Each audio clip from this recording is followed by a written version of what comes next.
ಇಂದಿನ ವಿಷಯ ಡ್ರೋಸ್ಟೆ ಪರಿಣಾಮ, ಸಹಜ ಭಾಷೆಗಳು ಮತ್ತು ಕೃತಕ ಬುದ್ಧಿಮತ್ತೆ.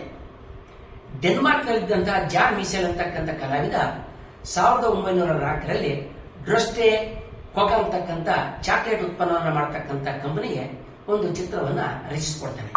ಈ ಚಿತ್ರದಲ್ಲಿ ಒಬ್ಬನನ್ನು ಡ್ರೋಸ್ಟೆ ಕೊಕ ಡಬ್ಬಿಯನ್ನ ಹಿಡಿದು ನಿಂತಿರ್ತಾಳೆ.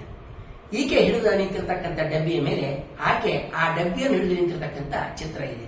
ಆ ಚಿತ್ರದಲ್ಲಿ ಇರ್ತಕ್ಕಂಥ ಡಬ್ಬಿಯ ಮೇಲೆಯೂ ಆಕೆ ಡಬ್ಬಿ ಹಿಡಿದು ನಿಂತಿರ್ತಕ್ಕಂಥ ಚಿತ್ರ ಇದೆ. ಹೀಗೆ ಒಂದು ಚಿತ್ರ ಹಲವಾರು ಬಾರಿ ಕೊನೆಯಿಲ್ಲದೆ ಪುನರಾವರ್ತನೆಗೊಳ್ಳುತ್ತೆ.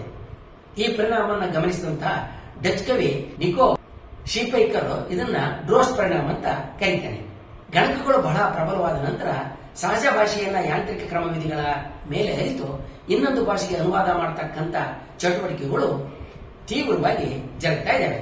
ನೀವು ನಿಮ್ಮ ಆಂಡ್ರಾಯ್ಡ್ ಕಾರ್ಯಾಚರಣೆ ವ್ಯವಸ್ಥೆಯಲ್ಲಿ ಕೆಲಸ ಮಾಡತಕ್ಕಂಥ ಫೋನ್ನಲ್ಲಿ ಕನ್ನಡವನ್ನು ಮೊದಲ ಭಾಷೆಯಾಗಿ ಜೋಡಿಸಿಕೊಂಡ್ರೆ ಅಥವಾ ಸೆಟ್ ಮಾಡಿದರೆ ಜಗತ್ತಿನ ಯಾವುದೇ ಭಾಷೆಯ ಜಾಲತಾಣವನ್ನ ನೀವು ಸಂಪರ್ಕಿಸಿದ ತಕ್ಷಣವೇ ಅಲ್ಲಿ ಕನ್ನಡದ ಅನುವಾದ ನಿಮಗೆ ಕಂಡುಬರುತ್ತೆ. ಇತ್ತೀಚಿನ ದಿನಗಳಲ್ಲಿ ಕೃತಕ ಬುದ್ಧಿಮತ್ತೆ ಅಥವಾ ಕಟ್ಟಿದ ಜಾಣವೆ ಬಹಳ ಪ್ರಗತಿಯಲ್ಲಿದ್ದು ಸಹಜ ಆಡು ಭಾಷೆಗಳ ನಡುವಿನ ಅನುವಾದ ದಿನದಿಂದ ದಿನಕ್ಕೆ ಉತ್ತಮಗೊಳ್ಳುತ್ತಾ ಇದೆ. ಗಣಕಗಳ ಮೂಲಕ ಯಾಂತ್ರಿಕವಾಗಿ ಒಂದು ಸಹಜ ಮಾನವ ಭಾಷೆಯನ್ನ ಇನ್ನೊಂದು ಭಾಷೆಗೆ ಹೇಗೆ ಅನುವಾದ ಮಾಡಲಾಗ್ತದೆ ಅನ್ನೋದನ್ನ ಹುಡುಕೋದಕ್ಕೆ ಹೊರಟ್ರೆ ನಮಗೆ ಡ್ರೋಸ್ಟೆ ಪರಿಣಾಮದ ಅನ್ವಯ ಕಾಣಿಸಿಬರುತ್ತೆ. ಜಗತ್ತಿನಲ್ಲಿ ಒಂದು ಭಾಷೆಯನ್ನು ಹೊರತಾಗಿ ಉಳಿದೆಲ್ಲ ಭಾಷೆಗಳು ಪುನರಾವರ್ತಿ ಅಂಶಗಳನ್ನ ಹೊಂದಿದ್ದಾವೆ. ಅಂದ್ರೆ ಡ್ರೋಸ್ಟೆ ಚಿತ್ರವನ್ನ ಯಾವುದೇ ಹಂತದಲ್ಲಿ ಬೇರ್ಪಡಿಸಿ ಒಟ್ಟು ಚಿತ್ರಣವನ್ನ ಸಮರ್ಪಕವಾಗಿ ಅರಿತುಕೊಳ್ಳತಕ್ಕಂಥದ್ದು ಸಾಧ್ಯ. ಹಾಗೇನೆ ಸಹಜ ಭಾಷೆಯಲ್ಲಿ ಕ್ರಿಯಾಪದಗಳು, ನಾಮಪದಗಳು,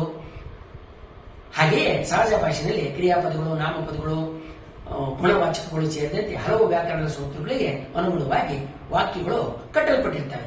ಈ ಎಲ್ಲವುಗಳ ನಡುವೆ ನಿರ್ದಿಷ್ಟ ಸಂಬಂಧ ಇರ್ತದೆ. ಅಂದ್ರೆ ಒಂದು ದೊಡ್ಡ ವಾಕ್ಯವನ್ನ ಒಡೆದು ಸಾಮಾನ್ಯ ಲಕ್ಷಣಗಳನ್ನು ಹೊಂದಿರತಕ್ಕಂಥ ಸಣ್ಣ ಗುಂಪುಗಳನ್ನು ನಾವು ಗುರುತಿಸಬಹುದು. ಈ ಸಣ್ಣ ಗುಂಪುಗಳು ಡ್ರೋಸ್ಟೆ ಚಿತ್ರದಲ್ಲಿರ್ತಕ್ಕಂಥ ಒಂದು ಹಂತದ ಚಿತ್ರವನ್ನ ಹೋಲ್ತವೆ. ಹೀಗೆ ಒಡೆದು ಪಡೆದ ಸಣ್ಣ ಗುಂಪುಗಳನ್ನ ಅರ್ಥೈಸಿ ಅನುವಾದಿಸಿದ ಮೇಲಿನ ಹಂತಕ್ಕೆ ಸಾಕ್ತಾ ಸಂಕೀರ್ಣ ವಾಕ್ಯವನ್ನ ನಾವು ಅನುವಾದ ಮಾಡಬಹುದು.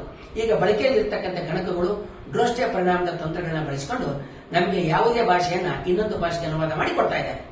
ಕಟ್ಟಿದ ಜಾಣವೆ ಅಥವಾ ಕೃತಕ ಬುದ್ಧಿಮತ್ತಿನಲ್ಲಿ ನರಜಾಲ ಅಥವಾ ನ್ಯೂರಲ್ ನೆಟ್ವರ್ಕ್ಗಳಲ್ಲಿ ಡ್ರೋಸ್ಟೆ ಪರಿಣಾಮಗಳನ್ನ ಬಳಸಿಕೊಳ್ಳಲಾಗುತ್ತೆ. ಅಮೆಜಾನ್ ಮಳೆಗಾಡಿನ ಸಣ್ಣ ಪ್ರದೇಶವೊಂದರಲ್ಲಿರ್ತಕ್ಕಂಥ ಒಂದು ಬಹು ಸಣ್ಣದಾದಂತಹ ಸಮುದಾಯದ ಜನ ಪಿರಾಹ ಅಂತಕ್ಕಂಥ ಭಾಷೆಯನ್ನ ಮಾತನಾಡುತ್ತಾರೆ. ಈ ಭಾಷೆಯಲ್ಲಿ ಪುನರಾವರ್ತನೆಯ ಲಕ್ಷಣಗಳು ಇಲ್ಲ.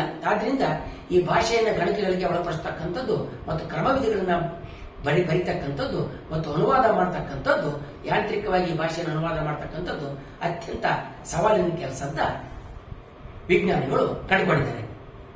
ಒಂದು ಚಿತ್ರ ಹೇಗೆ ಮಾನವನ ಭಾಷೆಯನ್ನು ಅರ್ಥ ಮಾಡಿಕೊಂಡು ಗಣಕದ ಕ್ರಮವಿಧಿಗಳನ್ನ ಬರೆಯೋದಕ್ಕೆ ಮತ್ತು ಮಾನವರ ಆಡು ಭಾಷೆಗಳನ್ನು ಅನುವಾದಿಸೋದಕ್ಕೆ ಬೇಕಾದ ಪರಿಕಲ್ಪನೆಯನ್ನು ನೀಡಿದೆ ಅನ್ನೋದನ್ನ ನಾವೀಗ ತಿಳ್ಕೊಂಡಿವಿ. ಈ ಪರಿಣಾಮವನ್ನ ಭಾಷೆಗಳ ಅನುವಾದಕ್ಕೆ ಮಾತ್ರ ಅಲ್ಲ, ಹಲವು ಹಂತಗಳಲ್ಲಿದ್ದು ಪ್ರತಿ ಹಂತವು ನಿರ್ದಿಷ್ಟ ಸ್ವರೂಪವನ್ನು ಹೊಂದಿರತಕ್ಕಂಥ ಯಾವುದೇ ವ್ಯವಸ್ಥೆಯನ್ನ ಅರ್ಥ ಮಾಡಿಕೊಳ್ಳೋದಕ್ಕೆ ಬಳಸಬಹುದು. ಆದ್ರಿಂದ ಚಿತ್ರದ ಮೂಲಕ ನಮಗೆ ದಕ್ಕಿದಂತಹ ಒಂದು ಪರಿಕಲ್ಪನೆ ಅದು ಗಣಿತಕ್ಕೆ ಹೋಗಿ ಗಣಿತದಿಂದ ಗಣಕಗಳಲ್ಲಿ ಅನ್ವಯಗೊಂಡು ನಮಗೆ ಭಾಷೆಗಳನ್ನು ಅನುವಾದ ಮಾಡೋದು ಮಾತ್ರ ಅಲ್ಲ, ಹಲವಾರು ನಿರ್ದಿಷ್ಟ ವ್ಯವಸ್ಥೆಗಳನ್ನು ಕೂಡ ಅರಿತುಕೊಳ್ಳೋದಕ್ಕೆ ಸಹಾಯ ಮಾಡ್ತಾ ಇದೆ ಅಂತಕ್ಕಂಥದ್ದೇ ಒಂದು ಸೋಜಿದ ವಿಚಾರ ಆಗಿದೆ. ಮುಂದಿನ ವಿಡಿಯೋದಲ್ಲಿ ನಾವು ಡ್ರೋಸ್ಟೆ ಪರಿಕಲ್ಪನೆಗೆ ಸಿಕ್ಕದ ಪಿರಾಹ ಭಾಷೆಯ ಬಗ್ಗೆ ತಿಳ್ಕೊಳ್ಳೋಣ. ವಂದನೆಗಳೊಂದಿಗೆ.